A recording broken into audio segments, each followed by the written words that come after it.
Depuis hier, le comité de pilotage du référendum et des élections générales s'est mis à la tâche pour réussir sa mission. La cérémonie d'ouverture de ces travaux au siège de l'autorité indépendante de gestion des élections, EGE, Siabadala Bougou, a été présidée par le ministre d'État, ministre de l'administration territoriale et de la décentralisation, le colonel Abdoulaye Maïga. C'était en présence du président de l'EGE, Moustapha Cissé, et de plusieurs acteurs concernés. Il importe de rappeler qu'au terme des dispositions de la loi électorale, notamment dans ses articles 4 et 5, l'EGE partage avec le ministère de l'administration territoriale et de la décentration d'importantes prérogatives d'appui dans les domaines spécifiques. Il s'agit de l'organisation et de la gestion du référendum et des élections générales. En clair, cette rencontre s'inscrit dans le cadre des préparatifs et la bonne tenue des différents scrutins. Le colonel Abdoulaye Maïga a salué le triumvirat, ministère en charge de l'administration territoriale, celui de la refondation de l'État et ministère délégué auprès du Premier ministre, chargé des réformes politiques et institutionnelles, pour les efforts louables et les sacrifices consentis tout au long du processus de mise en place de l'EGE.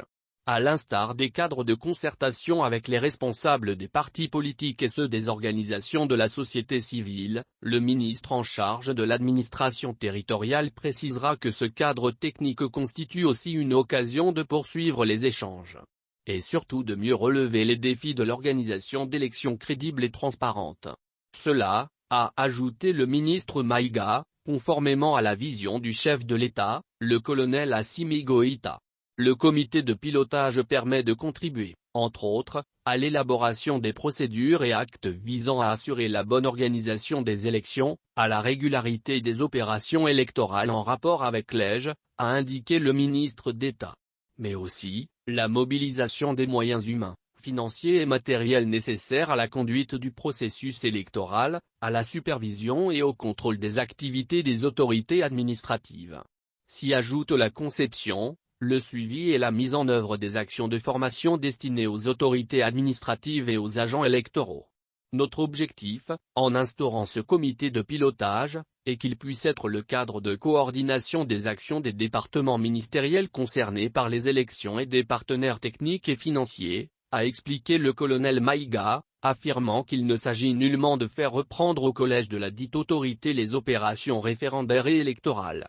Le ministre Maïga a précisé que le gouvernement ne vient qu'en appui. Selon lui, pour avoir une vision claire des prochaines étapes à venir, le département de tutelle, en collaboration avec les ministères concernés, a présenté au Conseil des ministres du 29 juin 2022 le chronogramme du référendum et des élections générales. Pour lui, cela est intervenu après les échanges avec les partis politiques et la société civile. En s'adressant aux administrateurs du comité, Abdoulaye Maïga a déclaré que cette réunion du comité pose les jalons d'un partenariat franc, de mutualisation des efforts et des compétences afin de parvenir à l'organisation d'élections justes, crédibles et transparentes.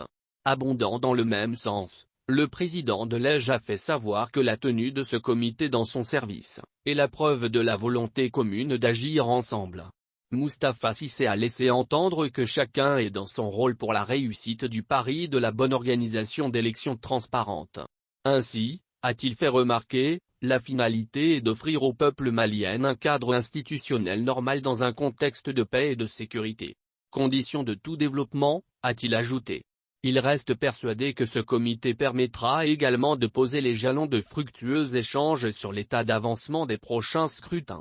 Le président Cissé a rassuré que l'autorité continue de réceptionner les tableaux rectificatifs issus de la révision des listes électorales de 2022. C'est pourquoi, il entend mettre en place des cadres de concertation permanents avec l'administration, les formations politiques et la société civile pour décanter les préoccupations en lien avec les élections. Il n'a pas manqué d'évoquer les défis de l'heure, tels la carte d'identité biométrique, le vote des forces de défense et de sécurité et celui des déplacés.